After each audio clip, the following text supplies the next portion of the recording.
Good afternoon, everyone. My name is Nawal Al-Hosany. I'm the UAE Permanent Representative to IRENA, which is the International Renewable Energy Agency. Welcome to the latest episode of the Abu Dhabi Sustainability Week web series. Before we get started, if you have any questions, please do share them in the chat box and we will do our best to respond if time permits. I'm honored today to welcome a distinguished group of women to discuss one of the most pertinent issues of today, the critical importance of putting gender equality at the heart of policies that will drive a sustainable recovery. So, first question is going to go to the group. I would like to begin with a discussion around the COVID-19 pandemic and the disproportionate impact it had on women and girls from your perspective. In what ways has the pandemic affected women, and are post-COVID scenarios gender sensitive? Gauri, we're going to start with you, please, then Dymphna, and then Larice. But please, Gauri, before you start, I would like you to introduce yourself briefly to our audience. Good afternoon, and thank you, Dr. Nawal. I'm delighted to be here at the Abu Dhabi Sustainability Week Dialogues, and I am Gauri Singh. I'm the Deputy Director-General at IRENA. I have almost 30 years of experience in sustainability and renewable energy. And I'm really delighted to be here amongst a panel, which makes me think that it's going to be a really exciting, next hour hearing the views from all of them. So, Dr. Nawal, historically, any natural disaster or economic crisis which impacts the nation state, the well-being of a family, a household, has always had a disproportionate impact on women. You know, the ingrained psyche of putting others in the family first, while it does add to the vulnerability of women, but it also brings out, in my mind, the inner strength and resolute to tide the family over through these very difficult times. There is very clearly, we've seen in the last 1 year, the absence of safety nets and also the erosion of the ones that did exist, because the pandemic is not like a one-time event. It has this very long duration, which has made the situation even more critical. Women make up 70% of the health workers globally and have been on the front line of defense in terms of caregiving. IRENA analysis has also shown us that women provide 75% of the world's unpaid care, such as looking after children, elderly, and the sick. So, in terms of also the workforce, the women are likely to be employed on temporary positions or being self-employed. So if the enterprise falters, they're the first ones to be retrenched. So this implies that women experience a greater insecurity, which gets worsened by the gender pay gap. So now more than ever, I think it's time to ensure that the response to this outbreak, the building back better, is gender sensitive. We do know that 30 countries have committed to carbon neutrality, and they pretty much in their entirety represent 70% of the emissions. So what's very clear is that the energy transition is unstoppable. And I'll just give you a very quick financial parameter, which also pretty much shows this. Last year, we saw the Standard & Poor Energy Index go down by 37%, whereas the Clean Energy Index of Standard & Poor went up by 137%, which means that the financial shift is happening. So now, and just very quick statistics, oil and gas employs 22% of women compared to 32% of women in the renewable energy sector.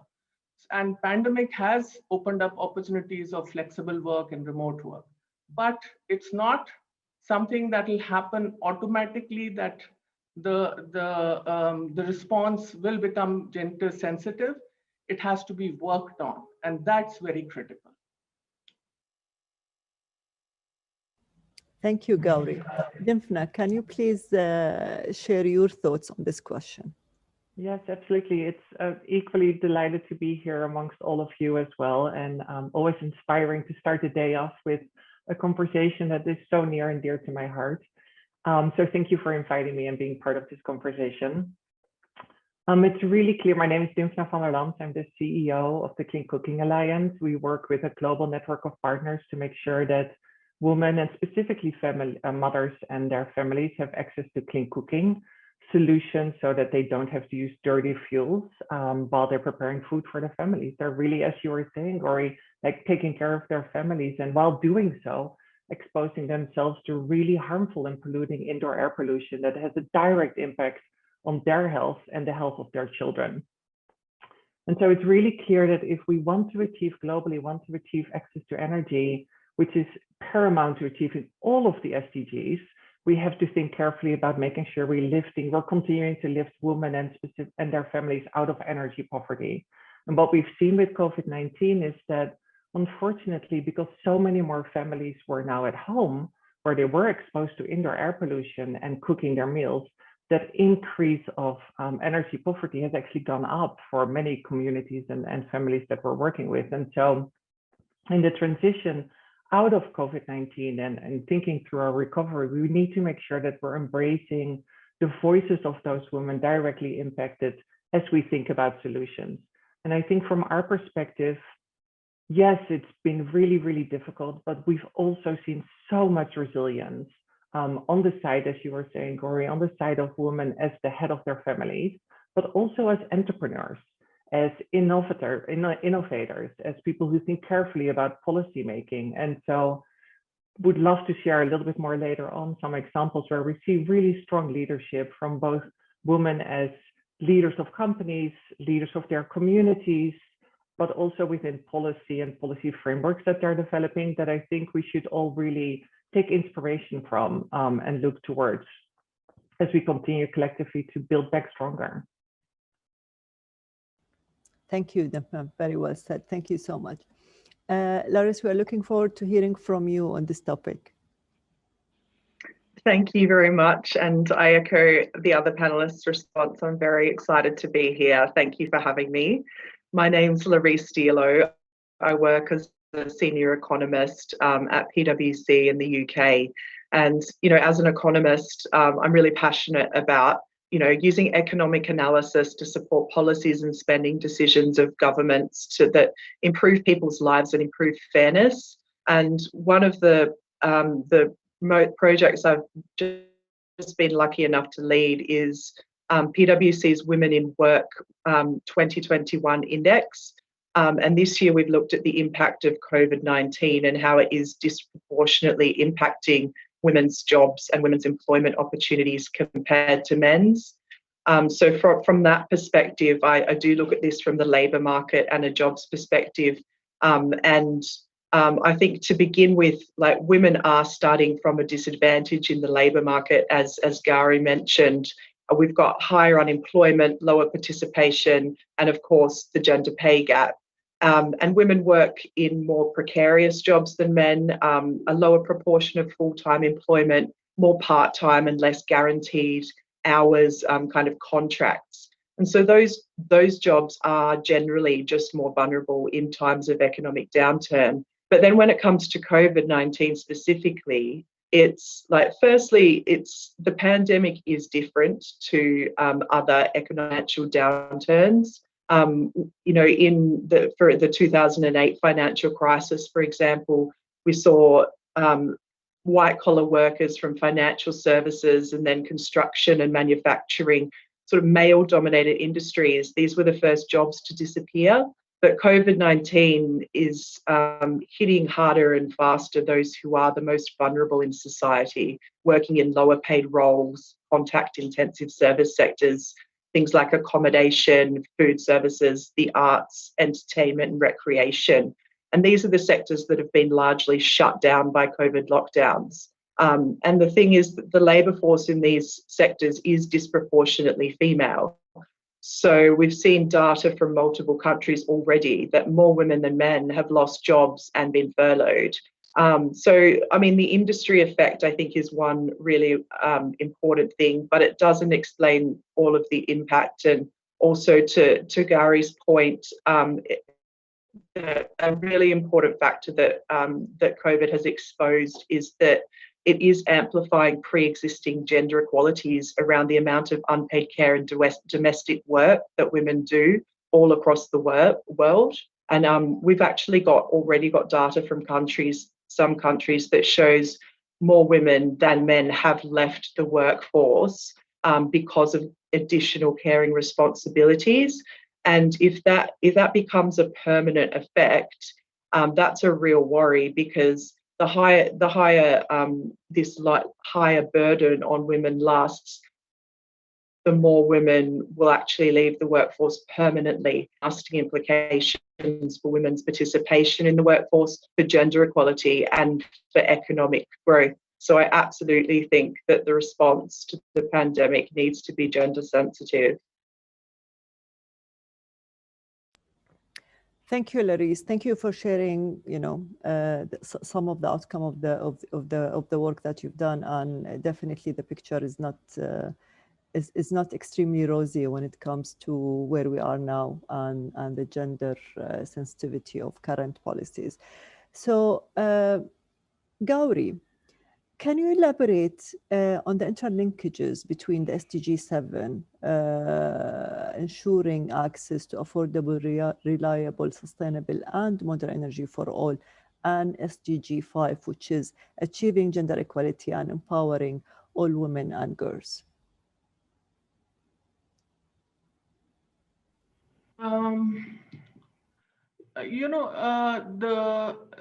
Let me put my answer in the perspective of low-income communities. And what we see in low-income communities, and this is really the same situation whether we're talking USA or we're talking about a rural family in Rwanda. The low-income communities face a higher energy burden because they spend a larger proportion of their overall income in accessing energy. And when you're looking at a vulnerable household where incomes are already strained, then electricity and clean cooking are often sacrificed. And that pretty much exposes the women and the children to air pollution when they move into traditional biomass for cooking. But if I were to look at a typical day in a rural woman's life, then her day pretty much would begin pre-dawn. It'll begin pre-dawn with her maybe tending the animals of the household, looking after getting the cooking fuel together, cooking the meal before early morning, and will end very much at sunset, because if she doesn't have, the household doesn't have access to electricity, then the day would end at sunset, but she would pretty much continue to do her work because even 24 hours are not enough for her.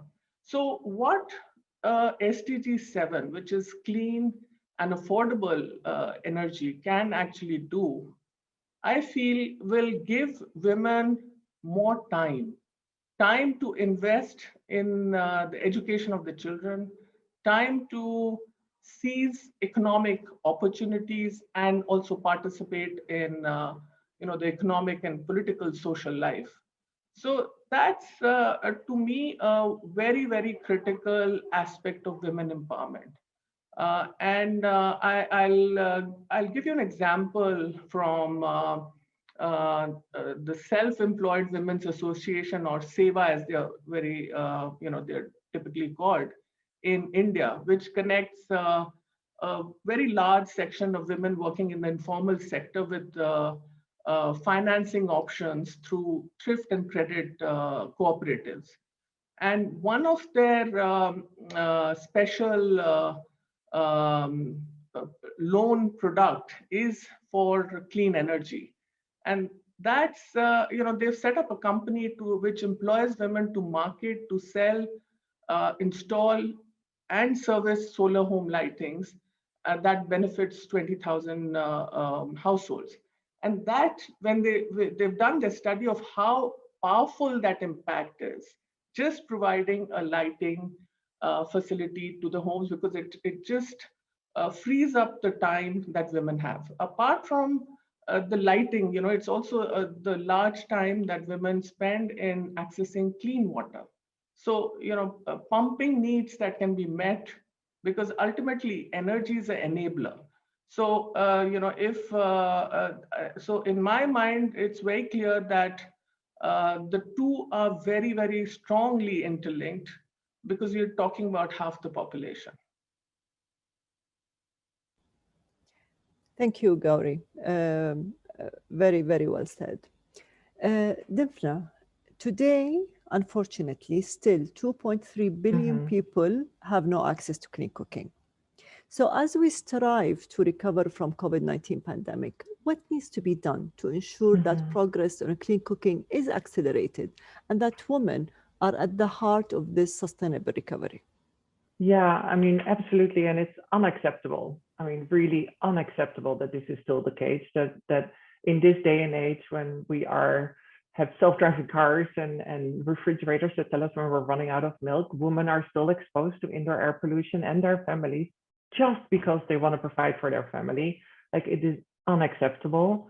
And all the impacts that were already described, I don't want to repeat them because they're really clear. Enough evidence is out there, enough research has been done. It is clear that it needs to be addressed. And one of the things I wanted to follow up on and share with you, just anecdotally, you asked me this question, Dr. Nawal, very often. What we did see in the last period of time when more people were working from home or were at their families, at their houses, for some of our companies that we're working with, the demand actually increased for clean cooking products simply because men were now exposed to the problem.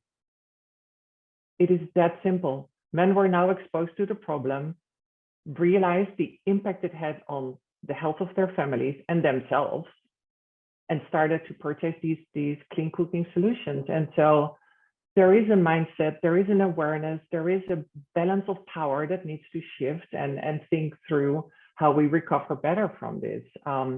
And so we really worked with some of our entrepreneurs to embrace that shift and to really see what else can we do to get more of these products and services out there to the consumers. And so there's lots of different ways that we can think about it. There's resiliency involved with this as well. Like, some of the solutions are based on biogas. And so some of our companies work directly with the farmers who now have pretty much a distributed energy source at their house and didn't need to leave their houses. Their family no longer needed to leave the houses to collect firewood. And so there's a sense of resiliency that can be incorporated in the narrative as well. And to me, a lot of this is really about shifting the narrative and embracing, Larice, what you were saying also, like the data and the availability for us to articulate with governments, like, if you implement these policies, these are the financial gains and the physical gains that you will get from it. This is how much it will cost you, but this is what you will gain. And sort of the reduction in healthcare costs need to be incorporated in that calculation at a policymaking level. So there are shifts that I think are occurring, Dr. Nawal, that we want to tap into and we want to really embrace that because, it's unacceptable that this is still the case. Absolutely, and you're absolutely right. Once you start to putting a dollar signs associated with the cost, the actual cost and the hidden cost to this challenge, then to your point, the narrative starts to change and the solution starts to become more and more critical. Thank you, Dymphna. Larice, in your recent report, let me quote a very important sentence that I read in that report. In order to undo the damage caused by COVID-19 to women in work, even by 2030, progress towards gender equality needs to be twice as fast as its historical rate. So In order to achieve this, in your opinion, what policies should governments develop to encourage a sustainable and just recovery? Yeah, that's right. Our report did find that if no action is taken, it's going to be really unlikely that we'll be able to achieve the progress needed to remove and undo the damage from COVID. And, you know, I'll choose just one policy we researched that I think could make a real difference. And it goes towards like the things that Gauri and Dymphna were mentioning around the care and the domestic work that women do. Certainly, I think are really like some of the solutions in energy towards, you know, reducing the amount of work that needs to be done are so important. But one of the other things we can do is redistribute this care. And so one of the policies that we investigated was around equal paid parental leave.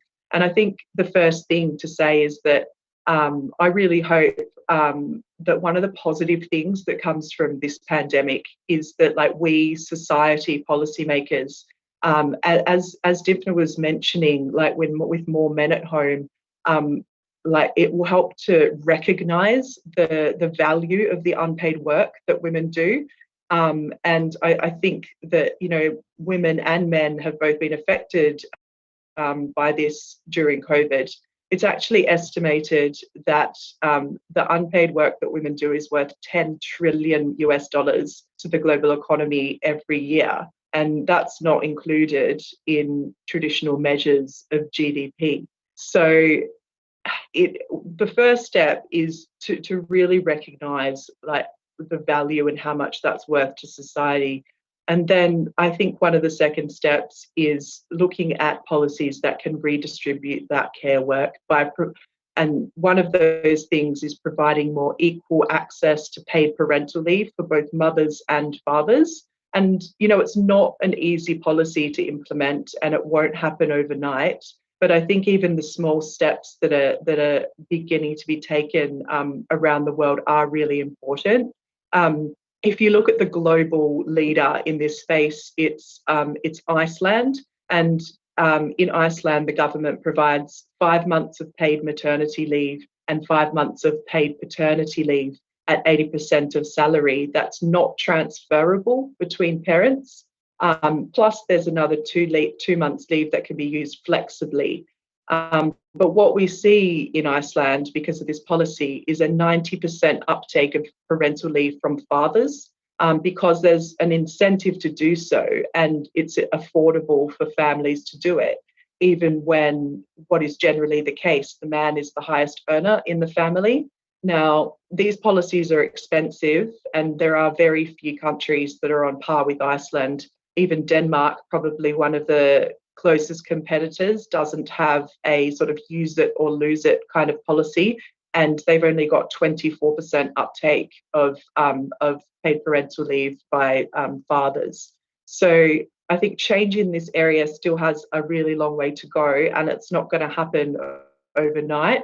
But it's only really when we get to that point that potential employers look at both a female candidate and a male candidate for a job, and they think each of these people is equally likely to take time off to care for children. And then we remove that kind of higher perceived risk that employers have of hiring women and promoting women. And so I personally think that this policy will go a long way to improving equality across all employment metrics. Thank you so much. Thank you. Gauri, IRENA's analysis emphasizes and do encourage governments to consider equal opportunities in their transition plans. Why is gender equality critical to achieving a sustainable energy transition? Dr. Nawal, if the global energy transition is to drive sustainable growth and development, which I'm sure it will, it needs to be inclusive in every sense. Women have to be a part of it. I mean, that there's absolute, no two ways about it. And we all know that the energy transition is central to the climate challenge. And also, as you would also agree, many of the SDG goals reinforce each other. So if we were to look at establishing gender as a pillar of the energy strategies at the national, at the global level, it would definitely produce a much swifter and a more inclusive transition, while of course also accelerating the achievement of other SDGs. And I think a really very important point was made by Larice, that the incentives have to be right. These are just wishing or asking governments to provide equal opportunities in the transition plans is not enough. So there has to be an intent, and it has to be then backed by the modalities that would make the implementation of that plan happen with the gender sensitivity that we're looking for. At IRENA, and we're very happy and proud of the fact that we have a very favorable gender balance. We feel that advancing equality and diversity in the energy sector is a compelling proposition rather than a zero-sum game. So, I mean, we all agree that barriers exist and have to be addressed. The barriers, as both Dymphna and Larice have pointed out, about perception in the roles of women. It's also about the self-perception that women have about what they can do and what they cannot do. There's also, the lack of awareness of both STEM and non-STEM roles that they can actually take up in the energy sector. I think there is a need to look at these barriers, and the policies and the strategies must have a clear pathway of addressing them if we are to make the energy transition more inclusive, which is, I think, something that we must all root for. Absolutely. So it's not nobody's responsibility, but it's nobody's exclusive responsibility. It's everybody's responsibility and a collective effort by all sectors. So Dymphna, can you please elaborate on efforts made by the Clean Cooking Alliance to empower and strengthen the role of women in the sector? Yeah, absolutely. It's something I'm personally just incredibly passionate about. One of the things that we focused on recently is the launch of a Women in Clean Cooking mentorship program together with DWNet and SE for All. I think I am grateful for all the mentorship that I've received, and I'm very focused on reciprocity. And so collectively, we've created this very powerful, very first mentorship program just for women in clean cooking. And I want to echo Gauri's comment. It's not just technology and STEM related careers that people are pursuing. It could be a whole range of other careers that people pursue in the clean energy space. And so we selected about 30 initial mentees who've now been paired with mentors and will receive one-on-one mentorship, but also like more leadership focused or sort of capacity focused workshops and webinars. So it's a whole suite of interactions or interventions that we're doing with them. But I was honored to join the kickoff, and the energy you feel from this group of women, who, like the 30 women on screen, who were just so eager to learn and so eager to lend their voice to this transition and to make their mark in this transition, I think should be inspiring for all of us. And so it's this, not just focusing on the voices of women, but also the next generations and the youth, like, who are really eager to make that transition happen. And so that's one of the programs that I'm particularly really proud of. The other one I wanted to mention is we're really focusing on what can we do as an organization to support the entrepreneurs that we're working with, who are still relatively small companies and may not have the capacity in-house to think through what gender-informed business models look like. Like, that is, the privilege almost for some of these larger companies. And so we are now working with a suite of companies, for example, in Haiti, where we're taking them through every single thing. We're not just saying, hey, you should think about it. We're actually saying, and this is how you do it. This is how you do your assessment. This is how you do your measurement. This is how you do your training. will provide all of that for them, because I think we have to move away from just saying it needs to be done to actually providing the things that the companies need. And so similarly for governments, like they want to do the right thing, but they may not have the capacity and allocated funding to even have somebody who thinks about gender. And so the government of Kenya did a really wonderful job recently in creating a gender policy that's embedded within their energy policy. And so I think examples like that, we as organizations then have the duty to make sure that other governments are exposed to that. And again, we help them implement it. We don't just say, here it is. We actually work through how to implement it. Fantastic. So Larice, what role does global firms and the private sector, such as BWC, need to play to address this gender gap and ensure a just and gender balanced post-COVID recovery? I have to echo Dymphna's comments there. I think we have a very large role to play at places like PwC. As sort of mentioned before, like policy and government change can take so long to really achieve. So it's important that some of these changes that we need are private sector led, and we help to change the minds of governments as we go along. It's also not affordable for all companies, particularly small business owners, to provide things like paid maternity and paternity leave at the same level as firms like PwC. So where we can do that, we have a responsibility to lead the way, to be ahead of governments, and to help other private sector firms get better in towards gender equality.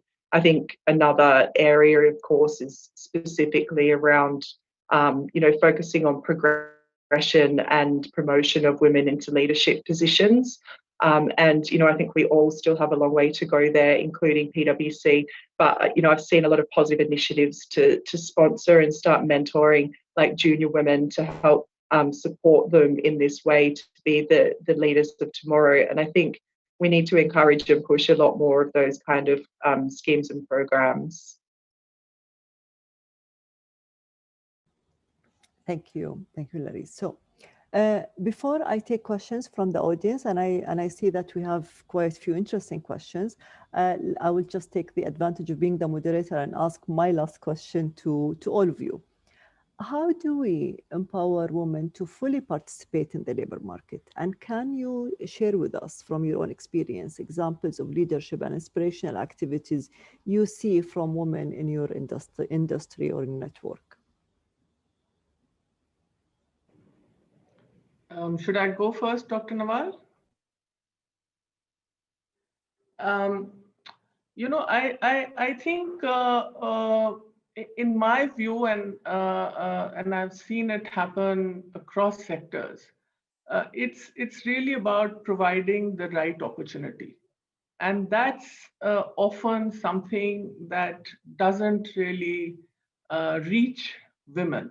So I have seen women across the board, when given the responsibility of managing monies, so whether they're rural communities that have been given the responsibility of starting an economic enterprise or doing enhancement to their livelihoods, or whether it's women in office situations, women in professional situations. Once they're given the opportunity and they're given the kind of backing to have them supported from the back, and there's someone who's supporting them, I think they've done remarkably well. And but what you also see is that this doesn't happen often. So this kind of mentoring that needs to be also played by responsible people who've done well in life, of being able to identify the talent and the skill that women have in the workplace, or in managing affairs in the family or wherever. But that needs to be brought out, and it needs to be supported. And I think that's really important. Thank you, Gauri. Dymphna? Yeah, I mean, all of that.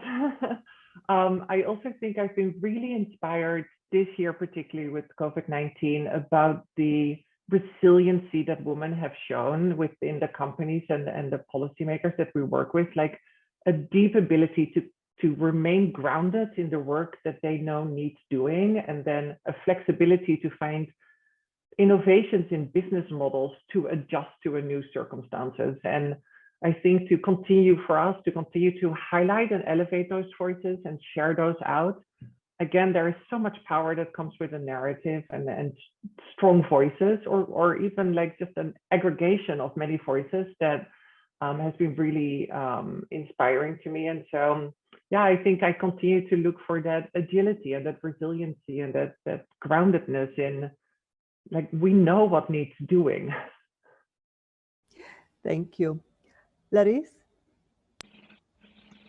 Yeah, I think it's a combination of everything we've talked about today that will help to fully empower and get women to participate in the labour market. For me, personally, I've drawn a lot of inspiration from groups like in the UK, there's the Women's Budget Group, and their focus is really on analysing policies through a gender lens and providing economic analysis to governments and policymakers to show both the gendered impacts of like policy decisions and budgets, and also the effects on other marginalised groups. And I think the more data that we can bring into the analysis and the conversation will really support change. Thank you so much. So I will turn to the attendees' questions. And please, whoever thinks that this question they can address this question, just take it on. So the first question we have is, are there any obvious quick wins policymakers can do to make their response to the pandemic gender sensitive?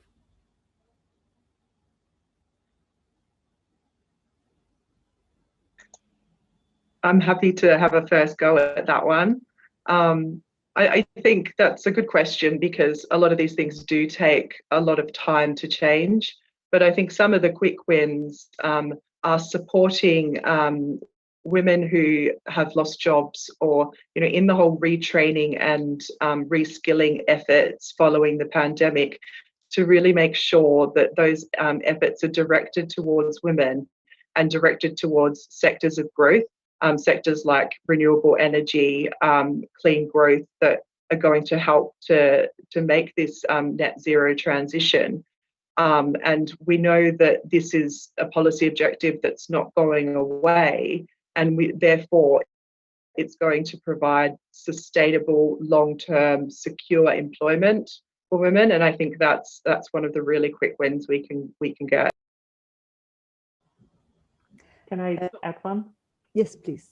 Yes, I think another one that we always encourage policymakers that we're working with to think about, and I think is even more important now, is to make sure that they create a predictable policy environment for the entrepreneurs that we're working with. And so if you think about clean energy entrepreneurs writ large, they need to be, their margins are so thin, they need to be able to work in a really predictable policy environment as it relates to taxes and tariffs. And so I think making sure that you verbalize the stability of a policy environment is also a really important aspect of making sure we continue to link sort of gender equality with SDG 7.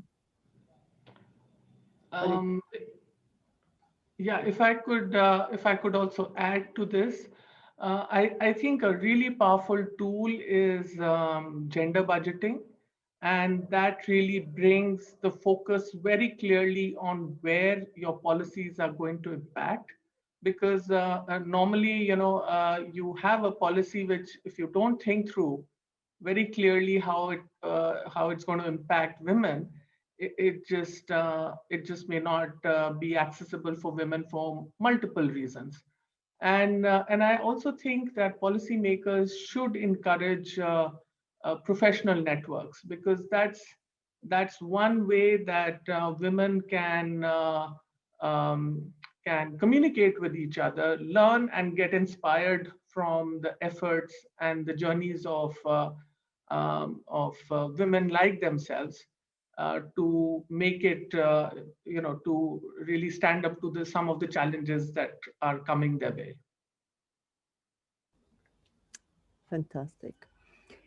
So there is a question about women leaving jobs. So do you think increased number of women leaving their jobs because of childcare in COVID times or generally difficult financial conditions might help women in transition to be self-employed, become entrepreneurs, become more resilient? And how can we assist them in this transition?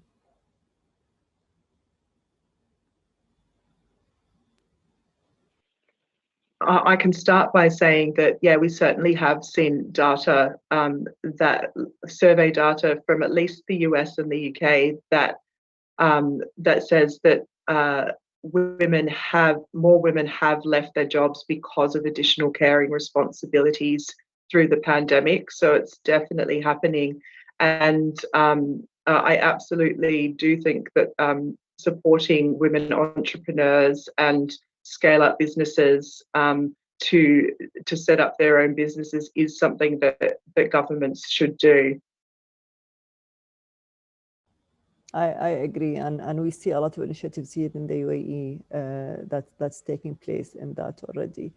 Dymphna, Gauri, do you want to add to this, or I move to the third question from the audience? I mean, I think that the support or the ecosystem that needs to be created around entrepreneurs is really important. Like female and male, like all entrepreneurs need a really strong ecosystem around them to succeed, because it's really, really hard to be an entrepreneur. And so whatever governments and policymakers can do to think through their policies, and both, I think as Gauri was suggesting, the intended consequences, but the unintended consequences of those policies, like how do you make sure you have enough people in the policy side to think about the unintended consequences as it relates to women, but also entrepreneurs, I think is really critical. True. So the third question is about technologies. What are the technologies that we should look to deploy to improve gender equality globally?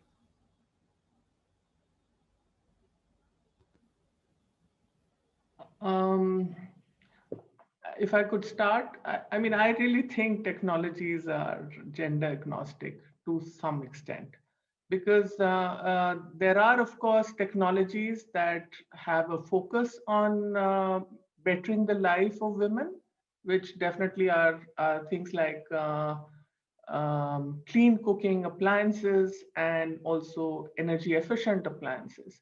But if I'm looking at utility scale technologies, then I think it's important to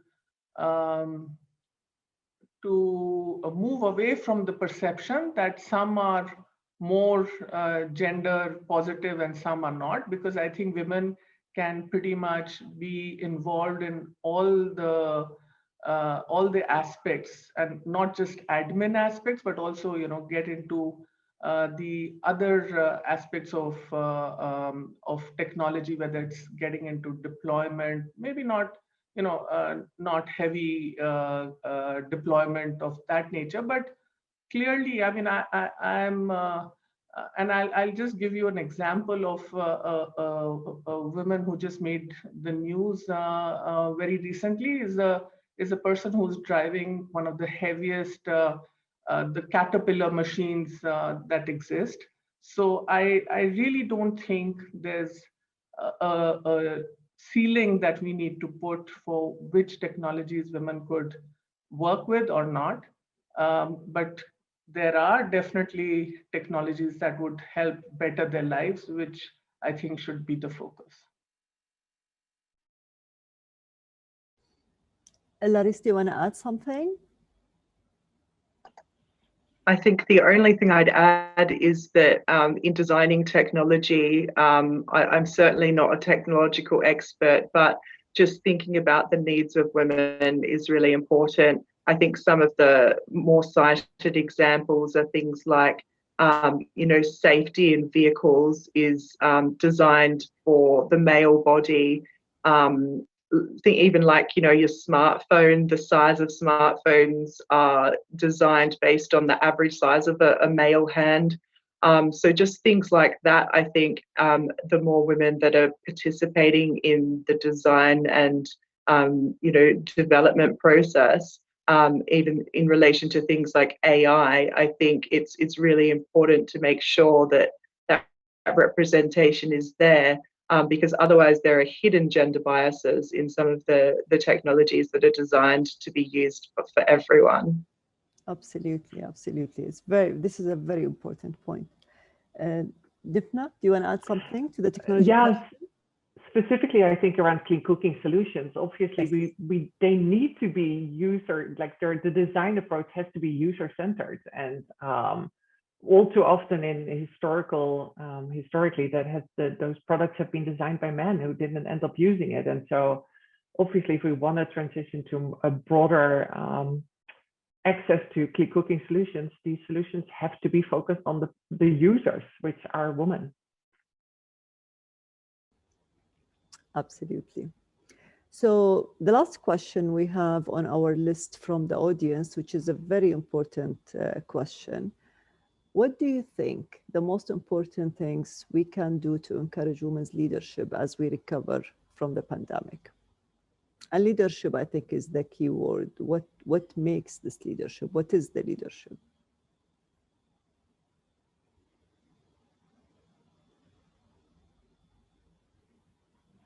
So, Dr. Nawal, I think it's recognizing the huge efforts that women entrepreneurs and women even heading families and communities have done in these really challenging times. I think it's extremely important to recognize that. Often we find that we spend much more media time on men who have made it or who have made it big, but not enough time on women who have done extraordinary things.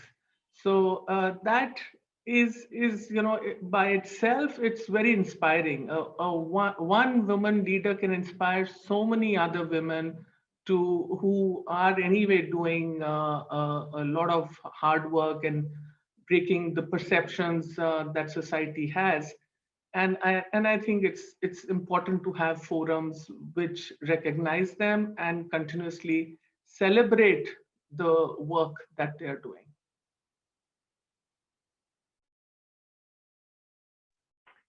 I completely agree. I also think that leadership in these times has to be grounded in a sense of humility and a deep appreciation that one organization and one entity cannot address this issue by itself. And so it's so easy to say we need to work in partnership, but now more than ever, we have to, because resources are so scarce and the allocation of those scarce resources is going to be critical.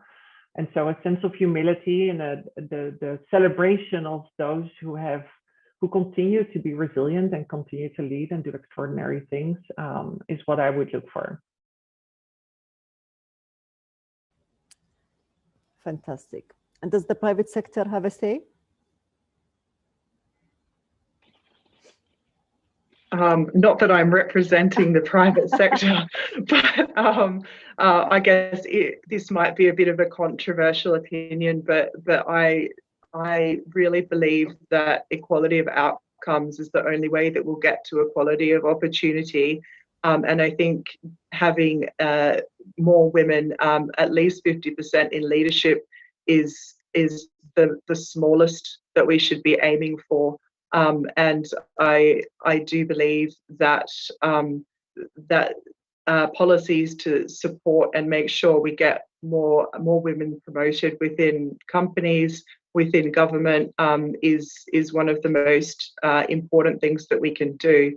And I think also, just while we've sort of all been sleeping and worrying about COVID, I think the number of world leaders who are women has increased quite a bit.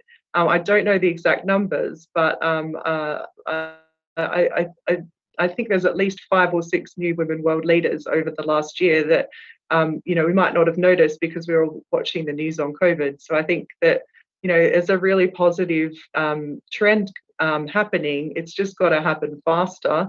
And I think the future is female. Absolutely. And actually, statistically, countries that are led by women in some regions done better than others. There are actually a couple more questions came, and we have 10 minutes, so we'll try to address them. The first one is about SDG 5, and the question is there or are there any upsides of the pandemic on the SDG 5? Gauri, maybe? So I think, Dr. Nawal, one of the very interesting things that's happened, which we wouldn't have even thought of a year back, is being able to move remote and to be able to work with flexible time. What I've seen this has done is that we've moved away from input-based monitoring to output-based monitoring, which I think is always gives more flexibility to women. So I think that has been something quite remarkable, and I think it's also shown that work can go on, and in fact, it allows women to be able to manage the house as well as be able to do their work well, and I think that's been I would say like at least if you can call it the silver streak of the pandemic, then I think this is what it is. True. Anyone else want to add to this question? So, one final word. This is, if you want to conclude this session, what is the one message you want to send to our audience? Gauri. So, Dr. Nawal, I think the energy transition is happening. It's well on its way. It needs to be accelerated, of course. It needs to, countries need to take the right steps, and it'll set us on a pathway of a future that we all hope that we can give to our children and our future generations. And I definitely think that women have to be major stakeholders in this for this to be sustainable and for this to accelerate and take the shape that it needs to. Thank you, Gauri. Dymphna. I think my message would be the combination of those two. It's so critically important, and to embrace those voices of the women who really are making those changes and are really moving the transition forward is really personally very important to me. And I think related to that, I always see myself in this screen with a picture of my daughter in the back.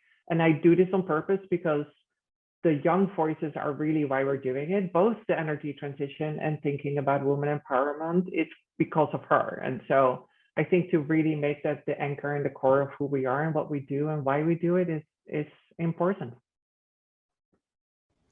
So now I know the secret behind your passion. Thank you. Larice. To be honest, I think we've had a great discussion today, and I couldn't agree more with what everyone else has said. I think gender has to be at the heart of the sustainable recovery from COVID if we want an inclusive, sustainable future. Thank you. Very well said. So, ladies and gentlemen, thank you to our speakers, and thank you everybody for attending. We do look forward to having everybody to join us for the next web series at the end of April, and on how companies are adapting to ESG. Please remember that we do have a recording of this along with the past episodes, and they are available on the AD Abu Dhabi Sustainability Week YouTube page. Thank you, everybody. Have a great day, and please stay safe and stay healthy. All the best. Thank you. Thank you. Thank you. Bye.